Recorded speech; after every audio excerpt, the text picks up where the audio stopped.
Hi. Post recording Kara, realizing that I did not explain the opening clip for this week. So, what you're about to hear is from an Instagram story of none other than Ramona Singer. All right, let's start the show. My girlfriend likes to cook, so this was on the cutting board when I came home, and I thought it was pistachios, so I ate some. Guess what? It's dog food. I ate dog food.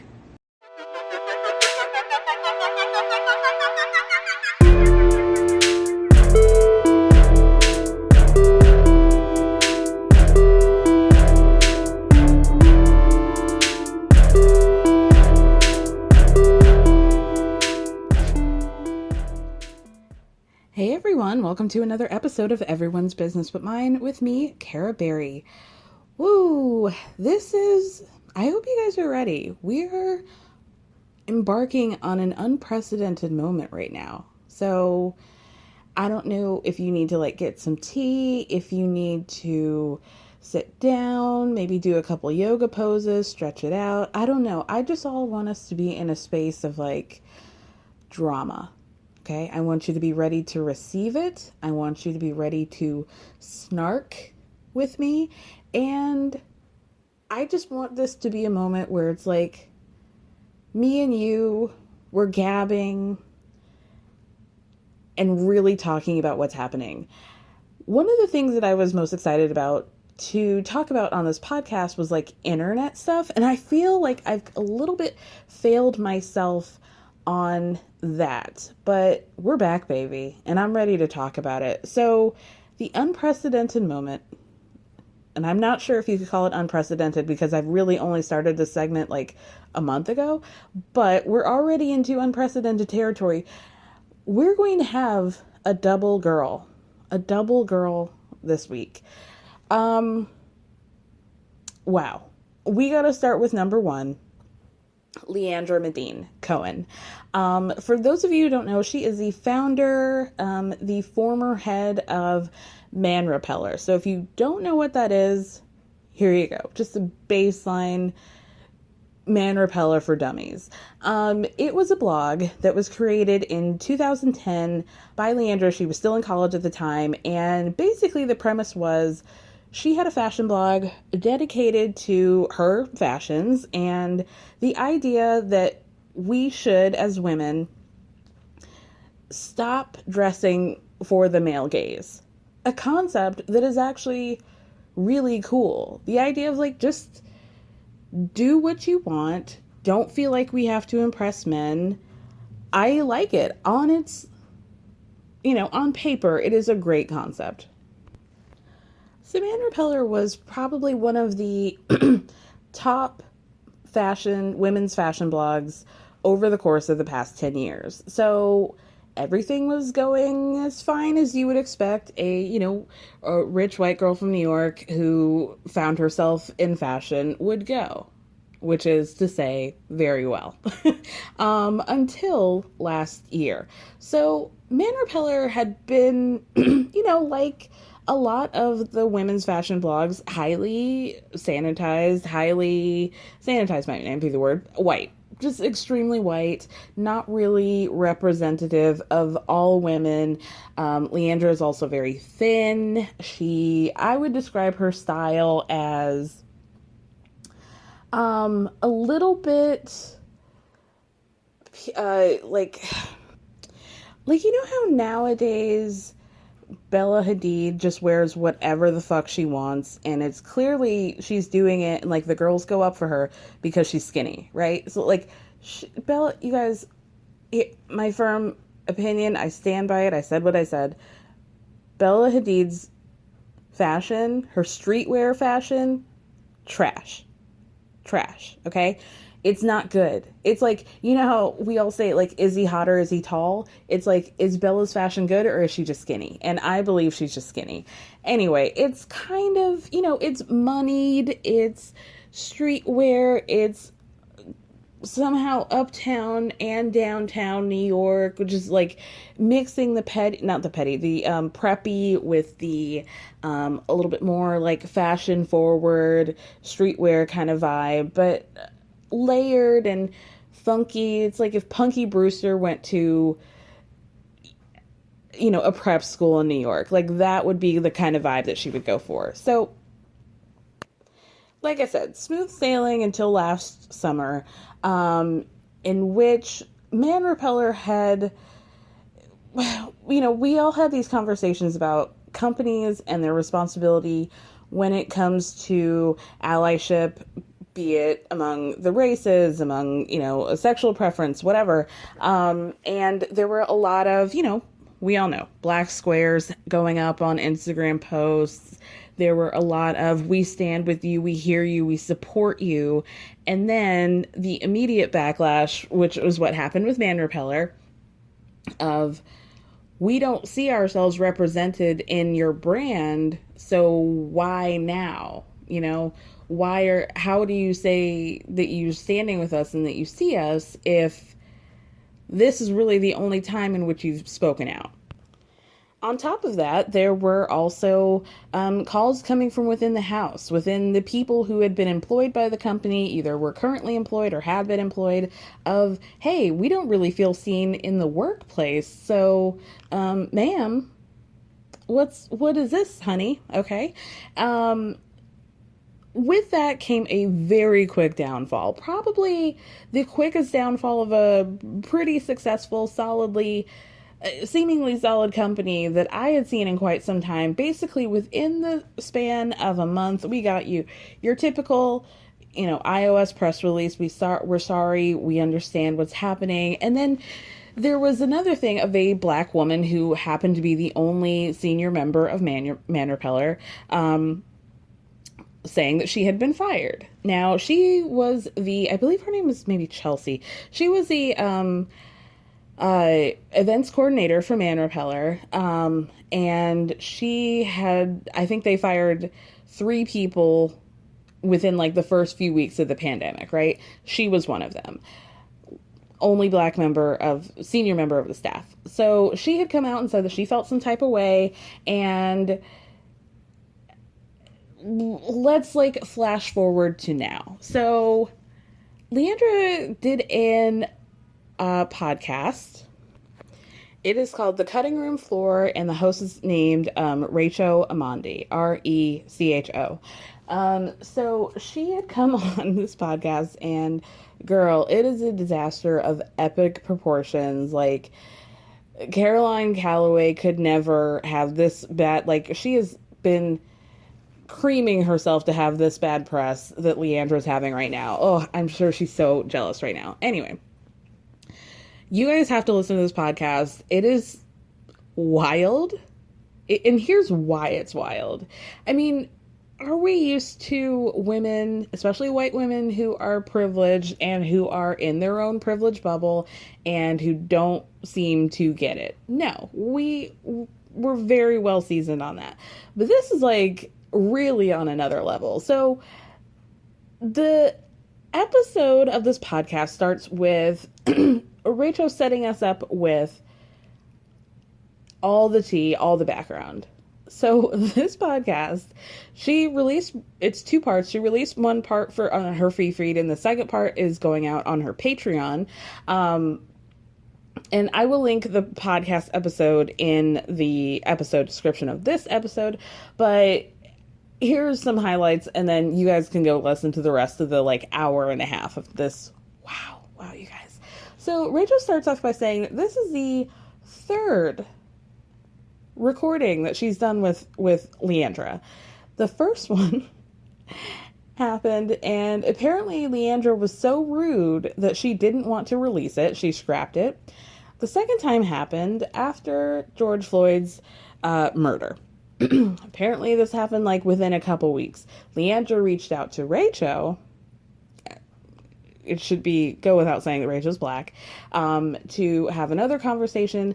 But then they did it. They recorded it. Leandra got so upset. She called Rachel crying, and they ended up pausing, and scrapping that episode as well. So this is now the 3rd time.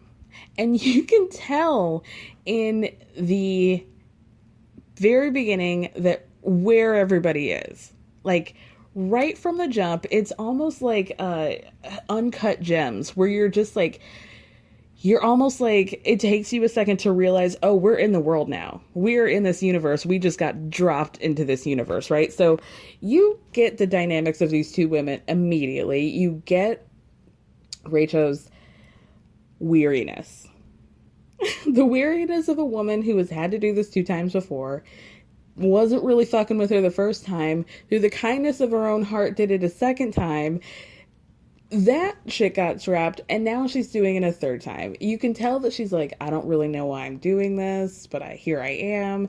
You can tell she's just so sick of Leandra. But the other thing that is completely prevalent is that Leandra is oblivious. She is talking to Rachel as if like they are girlfriends, like they've got some sort of rapport with each other, like this is the first time that they've done this interview. It's just like, and she doesn't even pick up, like, you can tell, like, Rachel is like, hey girl, so I just heard you moved to the Upper East Side, like, how's that? Like, so done with her already. The ironic part is that that Leandra starts right in about how she just moved back to the Upper East Side. She was raised there. She moved downtown, and now she's back. And how, I just feel like I've been in my own kind of bubble, and I'm just now understanding the outside world and where I'm at. And it's like people see me, but I don't really see them. So I'm just kind of like coming out of this cloud of really just aggressive, head in the sand ignorance. And the fact that she is not even picking up on what is happening within her own interview and how it mirrors the rest of her life and what she's been doing.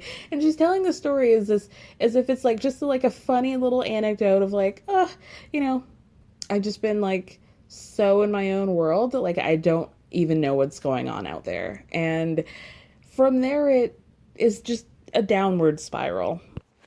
From there, they go into Leandra's decision to leave Man Repeller. So let's go back to last summer, in which I said, the allyship, alleged allyship statement came out. People came out of the woodwork and saying, hey, there are some cracks in this foundation. So like I said, it very quickly tumbled out of control. The iOS press releases, and then it went from like successful company to defunct, and Leandra left and shut the whole shit down within a couple of months. So Leandra does what I think she thinks is like a very strategic PR thing, is this like radical transparency also wrapped in a surprise of like, oh, you thought one thing, but it was actually this. Got you guys. So what Leandra says is that a lot of people think, or most people assume, that the reason why she stepped down and why the company went under is because of those allegations of like racial inequality within the company. But what really she says happens is that not only with the firing of the black woman, but also her handling of the company was not like, I don't have a racist problem. It's just that I'm bad at management. I'm just bad at my job, you guys. I'm not racist. I'm totally chill.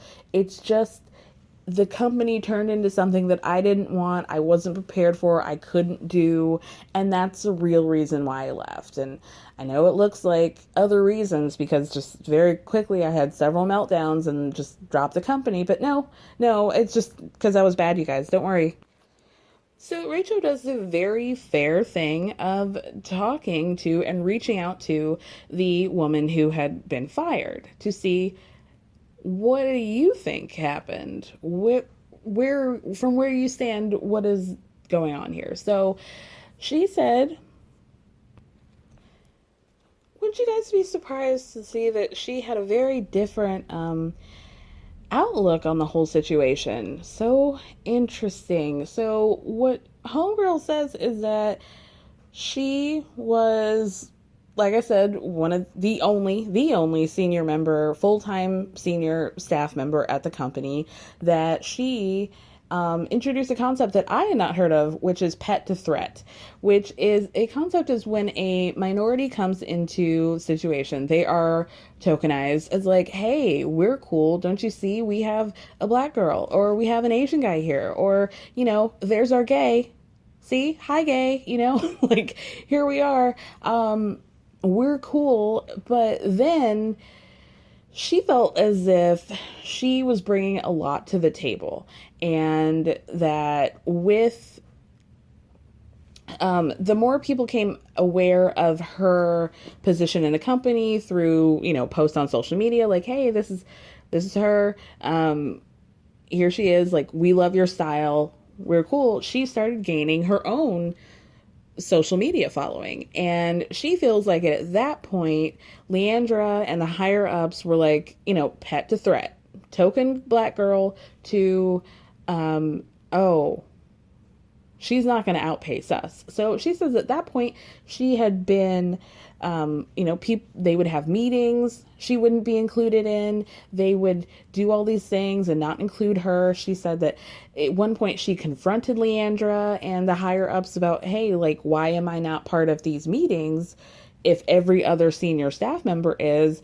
And they're telling her like, oh, well, you need to tell us, like, you need to advocate for yourself on why you should be in these meetings, why you should have a seat at the table. And she's like, why should I have to do that? Like, first of all, you hired me.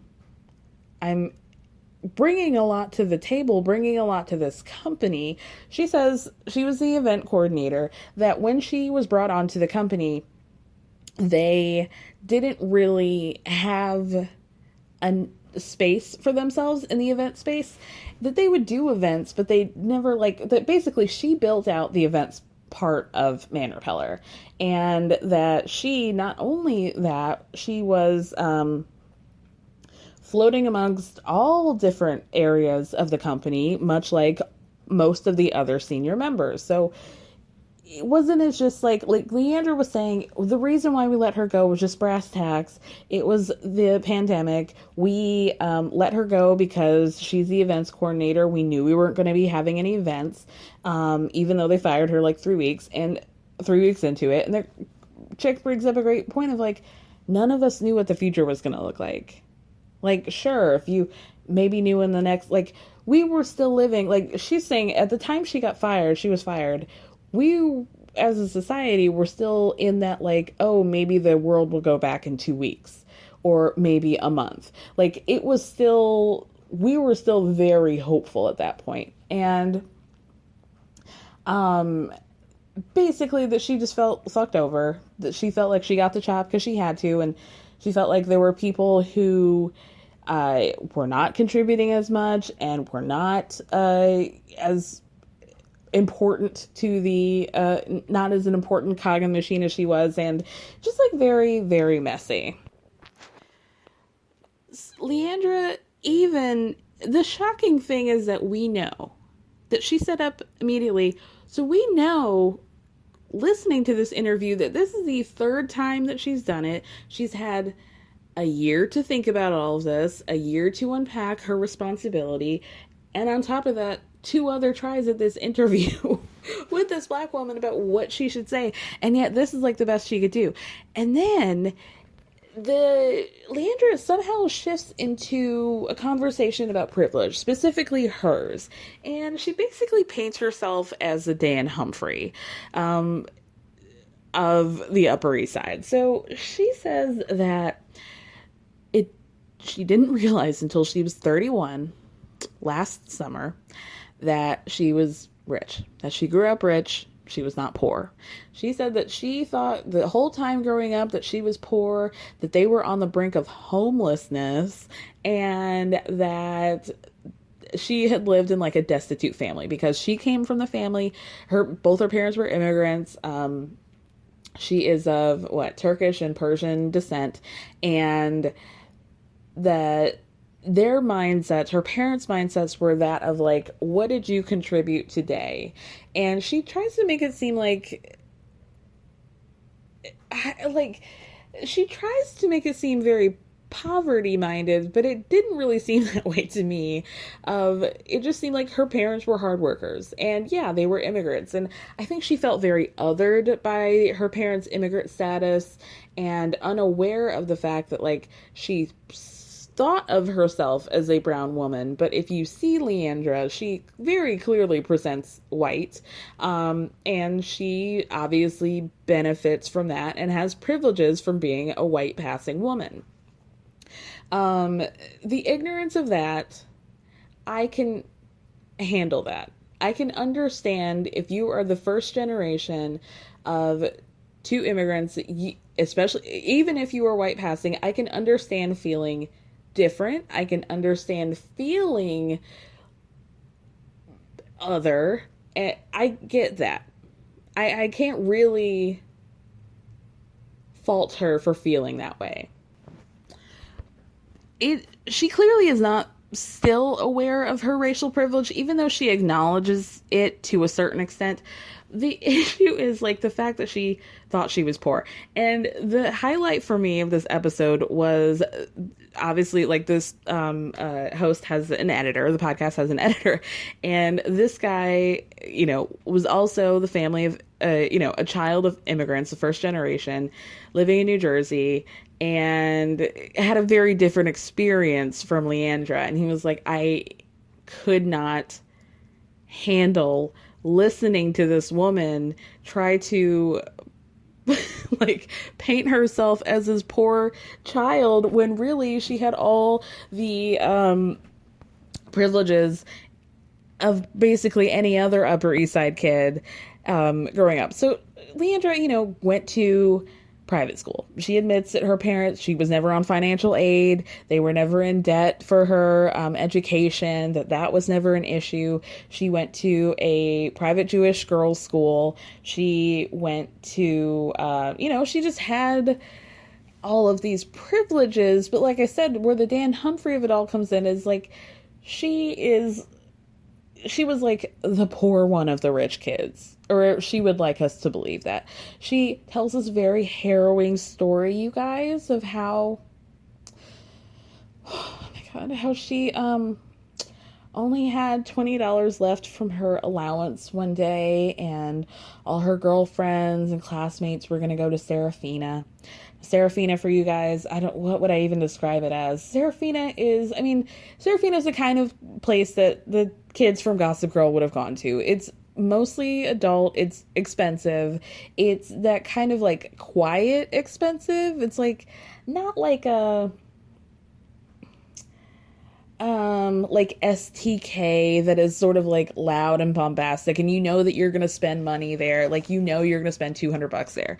It is like an old money where that like she says in her story that there's no entree. Like I couldn't even get a salad at this place with the $20 that I had left. And so she was telling the story about how she couldn't go to lunch one day with her friends because she only had $20 left, and her classmates would go, and they would have like 5 vacations during the school year, and they would go on vacation every time school was let out, and she couldn't do that, and her parents couldn't do that, and how they would in her mind, she has constructed the idea that her parents were hiding the fact.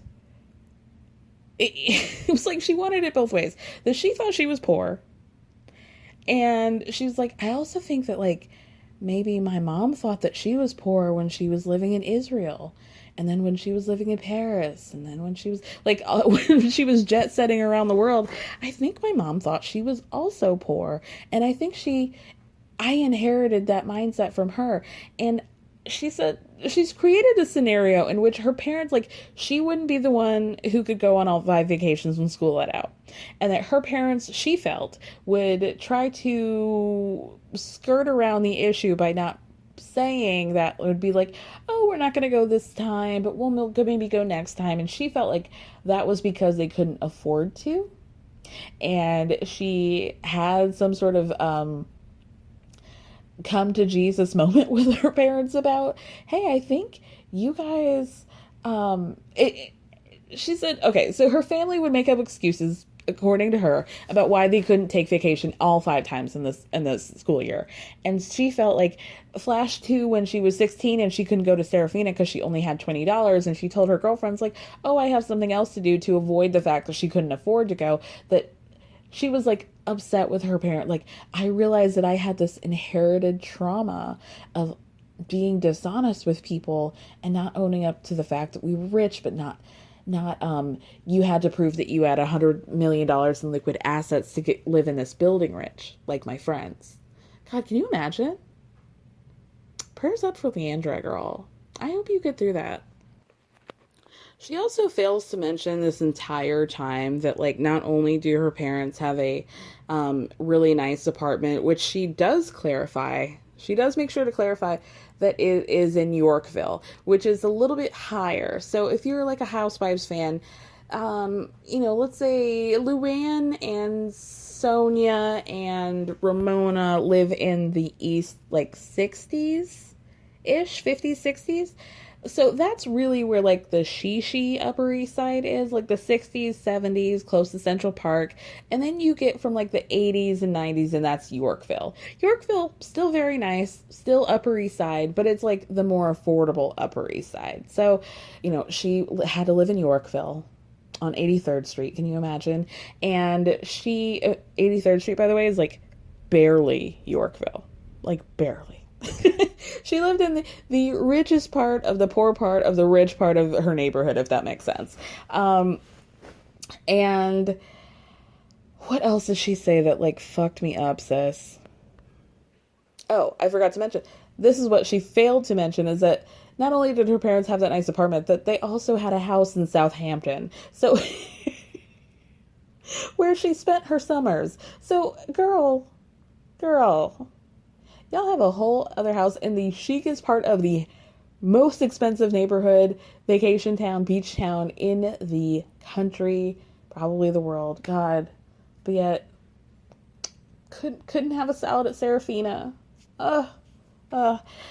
The fact that they end the podcast by saying that Leandra listened to this episode before it was released. That this episode actually had been on the shelf for months before she decided to release it. Leandra knew full well. She listened to it and was like, "Yes, girl, put that out. I approve." Wild to me. So check out that. Like I said, I'll put the episode in the description of this episode. It's a wild ride. It is a wild ride. Let's move on to number 2. Well, thought I might be done with an already unprecedented double girl segment, but a dumbass comes along with the absolute audacity to part his lips about shit that he really shouldn't. And who should do that but none other than one Tristan Thompson, this little bitch. So you guys know that the everyone's business but mine Instagram is currently blocked by one at Khloe Kardashian for reasons that I don't feel like I deserve, because I probably haven't said anything worse than anyone else about her relationship issues. Frankly, Khloe, I thought we were better than that. I thought you could handle a little tough love, but apparently you couldn't. Anyway, I was peeped on my personal account to some Instagram comments that I just thought were really, as the children say, out of pocket. So Khloe posted a thirst trap. She's in an outdoor shower in a nice little bathing suit, what have you. So Lamar decided to pop on over to the Instagram, and he commented "hottie" under the picture, and then he put like a bunch of emojis underneath that, and it was, the 2 fire emojis, 2 heart eye emojis, 1 heart, and then 2 emojis, or 2 in a row emojis of like the smiley happy face with the hearts around it, right? So then, excuse me very much, Tristan, who I should say, did not reply directly to Lamar. He got his jokes off like a pussy, not even adding him. If you wanted to say it with your whole bird chest, why don't you, Tristan? But he didn't. And so he wrote, God brought you back the first time. Play if you want. Different results. Excuse the fuck out of me. This is like, ew. First of all, neither of y'all can keep your dicks in your pants when it comes to Chloe. It is as though there's some sort of like, oh, I'm allowed to cheat on this woman, gene or some sort of attribute that both of you have within you. So I don't really know what you're talking about. Secondly, we don't play around people's addiction issues. That was such a low blow, and it's so gross to be like, oh, you almost died, remember? From a drug overdose? Don't make the same mistakes again over Chloe? Yuck. Yuck, yuck, yuck, yuck, yuck. I hated that. If Tristan wasn't like the worst from every other terrible thing that he's done to her, now it's like, ew. Like, that's so gross. If I were Chloe, that would be such a turnoff. Like, how do you talk about somebody like that? Chloe was there for Lamar in his time of need, nursing him back to health, making sure he had everything under the sun, and dedicated periods of her life that, frankly, I mean, he didn't really deserve because, again, cheating. But she did it. She did it. And basically, you're like spitting in her face and like acting like his addiction issues are something that he is like something to laugh about, when we all know that Lamar's whole life has been incredibly tragic, has had so much loss, and he just lost his father not too long ago. Fuck off. Fuck you, Tristan. Like, I can get these jokes off and talk about like, yeah, you're a cheater, you're third trimester Tristan. Those, but like, this is a bridge too far for me. Okay, you're not going to talk about my lamb about that. Okay. Because if I'm gonna root for one broken basketball player who cannot, cheating seems to be in his DNA, it's not going to be you, Tristan. Okay, and one of you, I'm told, is much better at basketball than the other. I think there was a six-man award. I don't know what that means, but apparently it's very prestigious. I don't think you got it. Maybe you did. And if you did, I'm going to have to take it back. But from what I hear, Lamar really has a lot more of a legacy within the NBA than you do with your bitch ass. So fuck off. Okay. All right. What else am I talking about? Because I'm really going to get heated if I continue. After this is a recap of Love After Lockup. So enjoy that, you guys. Moving on. A couple months before I went to prison this last time, when I met him, our first meeting was, it was kind of wild. I'd never encountered anybody like him. Let's just say he's wild when it comes to his sexual desires. I got all the tools. I bet you did. Put your ass in a straitjacket. Oh, baby. Yep. Whoa. I'm sure you still have that stored away, right? Yep. All right, y'all. Clankety clank. It's time for another episode of Love After Lockup. This season is good, you guys. If you guys were on the fence, or, if you're just looking for something, I feel like a lot of us are in maybe a little bit of a reality TV slump, a drought, whatever you want to call it. If you ever watched Love After Lockup, or you watched it before and you kind of gave up, I would say hop back in. But until then, you can listen to me talk about it for sure. So let's start with Brittany and Ray. There really wasn't a whole lot to talk about with them. Last we saw them, Ray got out of the van, got very quickly back into the van, and we found out that I guess they weren't supposed to pick him up where they thought they were. But there was a bus that was supposed to take him to his halfway house, and some issue happened with that. So we also did get Ray's backstory, and it was really sad, you guys. He was talking about how, so the mom that he has a mother, but the mom that we were led to believe is his biological mother is in fact not. So what happened was apparently his parents separated when he was young. I think he said 2.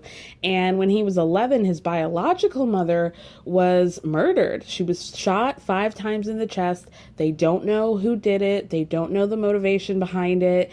And obviously that really fucked with him. And he says, honestly, I think if my mom didn't die, or at least if I had some closure around why this happened, my life would have gone in a very different way. But I was very angry, and I was taking that out on life. And basically that he started stealing pills. He would go into pharmacies, he would steal pills and then sell them on the street. And that's how he wound up in jail. So really, really sad story. Then they end up having to like follow the van that he's in because the bus that was supposed to pick him up to go to the halfway house didn't end up arriving. So they're following behind the van, and they end up taking him to the, well, they don't end up taking him. They end up following the van, just taking him to the halfway house. And they just have to drop him off. And Ray's like, I kind of feel like I'm just going back into jail right now. But yeah, that was the end. Brittany got to say her hello. She got to kiss him and hug him and all that, but not much to talk about. Next, let's get into, Anissa and Jeff. Anissa and Jeff is our new couple. Yikes. Somebody get Neve and who's the girl, Cammie? Somebody get Neve and Cammie on the line. I think we have another catfish on our hands. Anissa is 51. She's from Tennessee. She reminds me a lot of Angela and Tony, and a woman who's older, seems to prefer a younger man, seems to have her life together in some sort of way, but it is blowing it up for some younger dude who she perceives to be attractive, but is really only attractive to her. So our first introduction really is her in the car. She's with her cousin. They're on their way to look at wow, where did my mouth go? Wedding dresses. Lisa says she's been a cougar her whole life, and she's been married before. Her first marriage, she was 29 to her husband's 19. Okay. And her ex-husband, she claims, is a sweet guy, a nice dude. He seemed to be a little bit more stable than our Jeffrey. He got her a $9,000 engagement ring, and she just said that they didn't really have that spark at the end of the day. So she ended up breaking up with him on Valentine's Day in 2010. She hopped on the internet and got into a prison pen pal website and decided to message Jeffrey, and the rest is history from there. She says that he has everything that she possibly wants. She's really attracted to him. They have so much in common. He's got a bunch of tattoos, and he's her dream guy. So her cousin's like, well, that's all well and good. I hope that Jeffrey actually shows up. Pardon? What do you mean, cousin? So as Anissa is standing in the wedding dress shop with the dress on, they try to integrate the employees of these establishments as much as they can. They do this on Love After Lockup. They do this on 90 Day Fiance, where they have to, whoever's working there and helping them is like, oh, so who is this for? How did you meet your boyfriend or girlfriend? What is the story behind this? Like, questions that people would never normally ask, but of course production is forcing them to, so they have to tell a story of like, oh, my lover is actually in Ukraine or prison or Sing Sing, But I really appreciated this employee because usually the employees keep it cute and they're like, oh, cool. Yeah, that's cool. And then they say how they really feel in the confessionals. But this chick was just like, oh no, she was here for the mess. She wanted to know everything. And is like, what do you mean? What do you mean you hope that he actually shows up this time? So turns out that Jeffrey is a bit of a runaway groom, and they have tried to, Anissa and Jeffrey have tried to get married twice before in the 11 years that they've been together. Apparently, over the course of their relationship, Jeff has been released not once, but twice, and he promised Anissa that he would go to her house and visit her and they would start their life together, and yet, both times, nothing. He didn't show up. He's not to be seen again, and apparently he just ends up back in jail. So Haley, the employee, is listening to this, and she's like, wow, like, you're just blowing my mind right now. That's so crazy. I mean, like, you're not crazy, but, like, the situation is crazy. So the cousin has zero faith that Jeffrey is going to show up, and she doesn't even think he's a real person. But Anissa says she spent all this time and money and that he has to come home this time. Okay. So allegedly, homeboy is supposed to get out of jail the next day, and she's now at home making some cornbread for her friend Kyle, and Kyle's not feeling it either. Everybody in her life, in Anissa's life, is like, girl, don't do this. So Anissa's making her little Jiffy bread and talking about how excited she is, but she says she lets it slip that she hasn't spoken to Jeff in a few days, and Kyle is immediately like, he's about to get out of jail. He's going to get out of jail tomorrow, and you've not spoken to him in days. And for some reason, she doesn't say this to him. She says it in a confessional that Jeffrey's actually in solitary confinement, so apparently he only gets one call a week. But Kyle is asking the right questions. Hey, Anissa, I hang out with you all the time. Why is it that I've never been around when he's called?